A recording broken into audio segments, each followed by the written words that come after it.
तो दोस्तों अश्वत्थामा के बारे में किसी को बताने की जरूरत नहीं क्योंकि अश्वत्थामा एक प्रख्यात योद्धा महाभारत के समय के थे।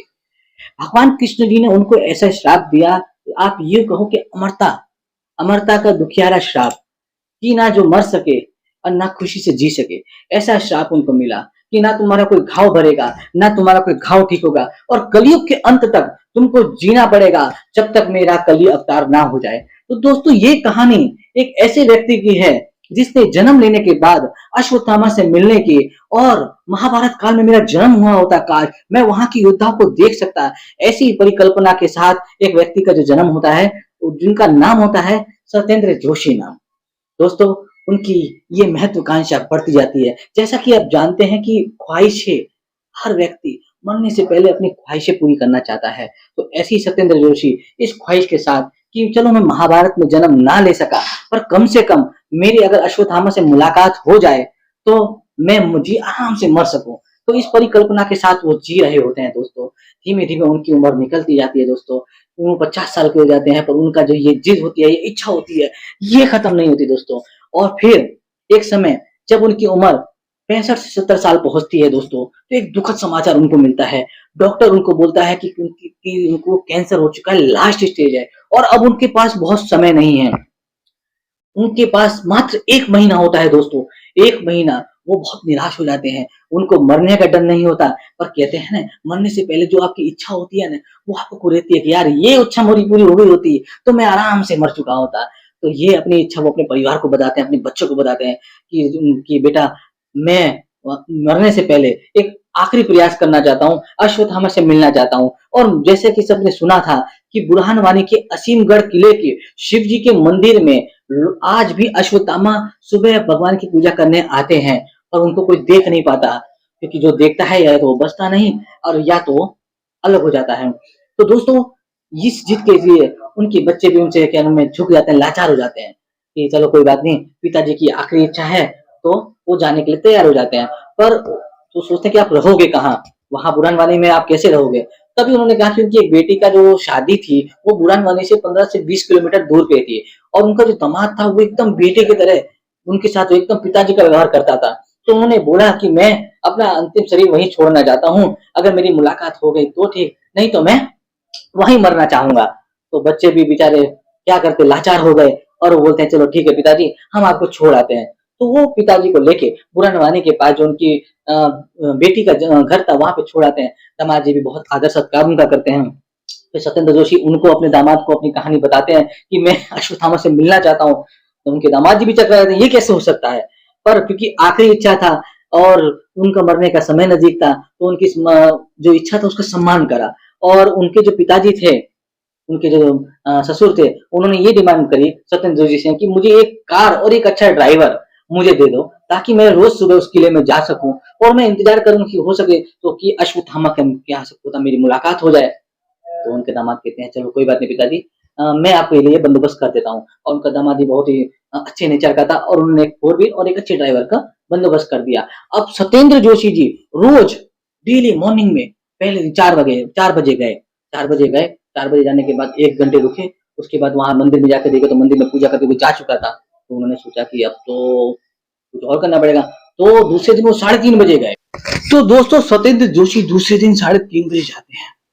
3:30 बजे जाने के बाद वो सोचते हैं कि आज तो मैं अश्वत्थामा से मिल जाऊंगा, आखिर देखूंगा कि मंदिर में कौन आता है। और वो इसी अपनी प्रबल इच्छा को लेके पहुंच जाते हैं, और वो जहां से एक ही रास्ता होता है उस रास्ते पर टक टक की नजर लेके देखते हैं कि कोई आएगा कोई आएगा। और जब 2 घंटे 6 बजे फिर वो जब मंदिर में जाते हैं तो देखते हैं कि फूल की माला कोई पूजा करके जा चुका हो। वो परेशान हो जाते हैं। फिर वो उसके अगले दिन 3 बजे जाते हैं, तब भी दर्शन नहीं होते। उसके बाद 2 बजे जाते हैं, तब भी दर्शन नहीं होते। और कहते हैं ना, आखिरी इच्छा के लिए कुछ भी करने को तैयार थे। तो उन्होंने ड्राइवर को बोला कि आज हम पूरी रात रुकेंगे। तो वो पूरी रात रुके, पूरी रात उन्होंने पहरा करा, और उस रास्ते पे दोनों जागते रहे। फिर ड्राइवर और सत्येंद्र जोशी दोनों अंदर गए, देखा कि मंदिर में पूजा हो चुकी है। दोनों के सर चकरा गए कि कैसे हो सकता है, हम दोनों जने 1 मिनट के लिए भी सोए नहीं, और वहां पे आकर कौन पूजा करके चला गया। सत्येंद्र जोशी बहुत मायूस हो चुके थे, सोच रहे थे कि हे भगवान, महाभारत में चलो मैं वहां योद्धा को ना देख सकता, मेरा जन्म नहीं हुआ, और कम से कम मुझे अश्वत्थामा के दर्शन तो हो जाएं। ऐसी मायूस इच्छा के साथ वो घर लौट चलते हैं, परेशान हो जाते हैं। कहते हैं कोई इच्छा होती है एक अलग ही होती है। तो परेशान हो जाते हैं, जाते हैं और अपने दामाद से अपनी बेटी से बोलते हैं कि क्या नाम है बेटा, मुझे नहीं लगता कि दर्शन हो पाएगा। तो कोई बात नहीं। तो फिर वो बोलते हैं कि दामाद जी बोलते हैं उनके कि पिताजी आप दिल छोटा मत करिए, बराबर, अभी क्या नाम है आप अपनी सेहत पे ध्यान दीजिए। तो ठीक है बेटा, जैसा तुम बोलते हो ठीक है। तो अस्पताल में चेक कराने के लिए ले जाते हैं सत्येंद्र जोशी को, उनके दामाद। और चेक कराने के बाद वो क्या देखते हैं कि उनकी रिकवरी बहुत तेजी से हुई। हाँ दोस्तों, उनकी रिकवरी बहुत तेजी से हुई, वो बहुत अपना अच्छा चल रहे थे, ध्यान दे रहे थे। मतलब जो महीने उनका 1 महीना बीत चुका था, तो उसके बावजूद भी उनको कुछ नहीं हुआ।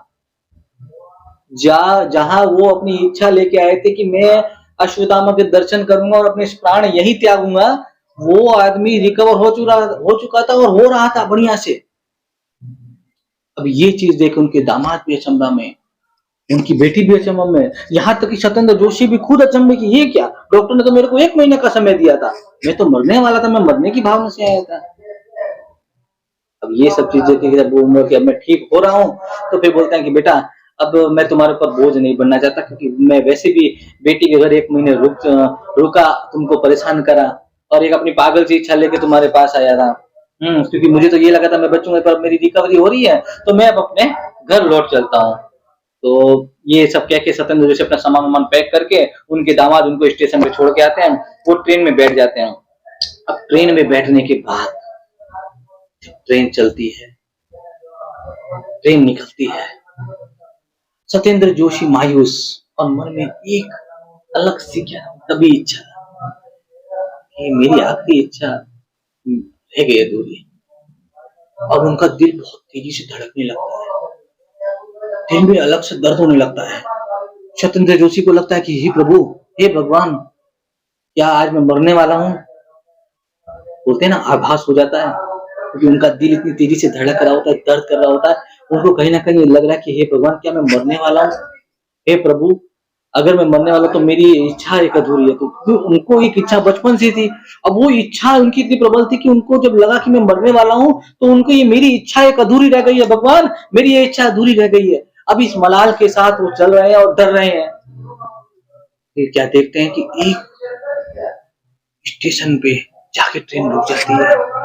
15 मिनट, आधा घंटा हुआ, ट्रेन आगे नहीं बढ़ रही, ट्रेन में सब यात्री सोए हुए हैं।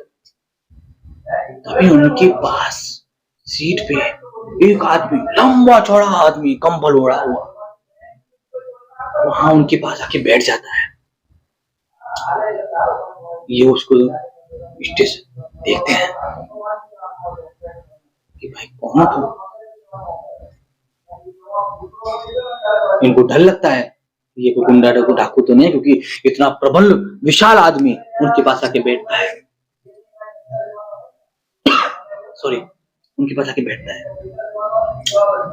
सत्येंद्र जोशी कहते हैं कि भैया क्या बात है। तब वो बोलते हैं कि बाबूजी आप चिंता मत करिए, आप इतना चिल्लाइए मत मेरे ऊपर, आप अपने शरीर का ध्यान रखिए, और मैं तो खाली यहाँ बैठा हूँ बाबूजी, आप क्यों इतने परेशान हो रहे हैं, अपनी सेहत पे ध्यान रखिए। वो सत्येंद्र जोशी सोचते हैं कि चलो अच्छे से व्यवहार कर रहा है, सही आदमी होगा, मेरा ही सोचना गलत है। तो बोलते हैं वो आदमी लंबा चौड़ा, तो आदमी बोलता है बाबूजी आप खाने के बहुत शौकीन लगते हैं। सत्येंद्र जोशी बोलते हैं हाँ मैं खाने का तो बहुत शौकीन हूँ। तो आदमी बोलता है कि बाबूजी यहाँ से मात्र 100 मीटर की दूरी पे एक बहुत बढ़िया रसगुल्ला जलेबी बनाता है, और आप एक बार खा लीजिए बाबूजी, आप, मैं बोल रहा हूँ कि ऐसी चीज आपको नहीं मिलेगी। तो सत्येंद्र जोशी सोचते हैं, क्योंकि उनका दिल बहुत तेज धड़क रहा है, उनको ये चीज का तो एहसास हो गया था क्योंकि दिल में दर्द हो रहा है। वो सोचते हैं यार अभी अब चाहे जो भी हो, खाने का शौकीन तो हूँ, वो इच्छा पूरी हुई कि नहीं हुई, कम से कम ये इच्छा तो पूरी कर लूं कि भाई मैं खा लूं कुछ, बराबर, क्योंकि दिल दर्द हो रहा है, उनका धड़कन तेज हो चुकी है। तो सोचते कि चलो कोई बात नहीं, यही 100 मीटर की दूरी पे मैं खाने के लिए चला जाता हूँ। तो सत्येंद्र जोशी जैसे ही क्या नाम है उतरते हैं, वो आदमी खड़ा होता है और बोलता है सत्येंद्र जोशी जी। वो बापू जी वो सत्येंद्र जोशी पलटते हैं, तो सत्येंद्र जोशी नाम लेके बुलाए, सत्येंद्र जोशी पलटते हैं, बोलते हैं बोलो क्या है? बोलते हैं थोड़ा हल्दी तेल आपके पास मिलेगा? तो सत्येंद्र जोशी बोलते हैं कि हल्दी तेल यार ट्रेन में लेके कोई चलता है, क्यों मांग रहे हो तुम? तो वो जो आदमी होता है लंबा कद काठी का आदमी, बोलता है बाबूजी, सत्येंद्र जोशी बहुत पीड़ा है, बहुत कई सालों से मेरा जख्म में भर नहीं रहा है, इसीलिए मैं हल्दी तेल मांग रहा हूँ। और ऐसा करके वो ये जो मुफलर यहाँ से हटा के दिखाते ट्रेन में से कहीं से लाइट की रोशनी वहां से पड़ती है। तो सत्येंद्र जोशी बोलते हैं कि भाई ये जख्म तुम किसी डॉक्टर को दिखाओ, तब ठीक होगा, और हल्दी तेल लगाने से क्या होगा? और तुम ट्रेन में कौन हल्दी तेल मांगता है भाई? तो बोलते हैं आप एक डॉक्टर को दिखाओ, बरोबर। तब ये कह के सत्येंद्र जोशी, तो वो आदमी कहता कि चलो कोई बात नहीं, मैं डॉक्टर को दिखा दूंगा। और सत्येंद्र जोशी इतना कह के नीचे उतरते हैं। नीचे उतरने के बाद सोचते हो जाते हैं यार ट्रेन में कौन मांगता है यार हल्दी तेल, परेशान हो जाते हैं। चलो कोई बात नहीं, जो मांगा सो मांगा। अब वो अपना बोलते हैं, वो खाने के लिए जाते हैं कि चलो भाई रसगुल्ला खाऊंगा, अपनी ये इच्छा तो मैं पूरी कर लूं, क्योंकि पता नहीं मैं बच्चों की ना बच्चों के दिल की धड़कन तेज हो चुकी थी, कहीं ना कहीं मौत का एहसास हो चुका था। अब एक इच्छा तो अधूरी थी कि भाई अश्वत्थामा से मुलाकात हुई नहीं, और खाने पीने की जो इच्छा थी, जो उनका शौक था, और उस आदमी के कहने पे उतर गए। अब खाने के लिए गए, रसगुल्ला खा रहे हैं, तो उनको कुछ सोच रसगुल्ला खा रहे हैं, फिर सोच रहे हैं, और फिर सोचते हैं कि ओ माई, उसको मेरा नाम कैसे पता, उसने सत्येंद्र जोशी कैसे बोला? अब उनका दिमाग चकराया, सत्येंद्र जोशी वो अश्वत्थामा था, क्योंकि अश्वत्थामा उन्होंने पढ़ा था कि हल्दी तेल मांगता है, और जब उसने जख्म भी दिखाया तो जख्म में भी इतना फोकस इन्होंने करा नहीं। अब उनका दिमाग चकराया कि हे प्रभु, हे ईश्वर, अश्वत्थामा के मुझे दर्शन हो गए। इतना क्या कि तुरंत उन्होंने दुकान वाले के पास पेपर लिया, पेन लिया, और लिख डाला। लिख के पेपर उन्होंने अपने पैंट की पीछे की जेब में डाला, और मुस्कुराते हुए आगे बढ़ रहे थे। अब आगे बढ़ रहे थे, धीमे धीमे उनकी आंखों के सामने अंधेरा छा रहा है, उनको चक्कर आ रहे हैं, दिल की धड़कन तेज हो रही है। इतने में जैसे ही वो चढ़ने को चलते हैं, रोड पे चढ़ रहे हैं, रोड पे चल रहे हैं, और एक फुल स्पीड में ट्रक उनको उड़ा देता है। अब उड़ने के बाद जब उनकी खबर जाती है उनके बच्चों को कि क्या नाम है, आपके बापूजी का एक्सीडेंट हो गया है, जाते हैं सब। सब जाने के बाद उनके जब जेब में से एक लेटर मिलता है, लेटर जब उनका बेटा निकालता है, पढ़ता है, तो लिखा होता है कि मैंने मेरी ख्वाहिश पूरी कर ली, मुझे अश्वत्थामा के दर्शन हो गए। उन्होंने पूरी कहानी लिख दी कि अश्वत्थामा के मुझे इस तरीके से दर्शन हुए। अब अगर मैं मर भी जाऊं तो मुझे कोई गम नहीं, अब मैं चैन से मर सकता हूँ। और उनके पूरे परिवार की आंखों में आंसू। दोस्तों, ये कहानी ये है कि अगर कोई इच्छा है तो भगवान उसको पूरी जरूर करता है। और इतनी शिद्दत से उन्होंने जिशन जोशी ने ये इच्छा को पूरी करने की जो उनकी चाहत थी, मायूस मन से जा रहे थे फिर भी उनको मिल गया। अब ये कहानी सच है या झूठ, ये तो भगवान जाने, पर सबके अपने अपने अनुभव हैं। और कई लोगों ने अश्वत्थामा के लिए कई कहानी है, कई बात है। और कहा जाता है कि जितनी ही सत्य भगवत गीता का एक एक शब्द है, उतना ही सत्य अश्वत्थामा का इस धरती पर होना भी है। अब ये जरूरी नहीं कि किसी को अनुभव हुआ, किसी को नहीं हुआ। और भी बहुत कहानी है दोस्तों, कि अश्वत्थामा के बारे में बहुत प्रचलित हैं। तो दोस्तों, अगर कहानी पसंद आई हो तो वीडियो को लाइक करिएगा, चैनल को सब्सक्राइब करिएगा, और मेरी हिम्मत बढ़ाइएगा। नमस्कार, जय श्री राम।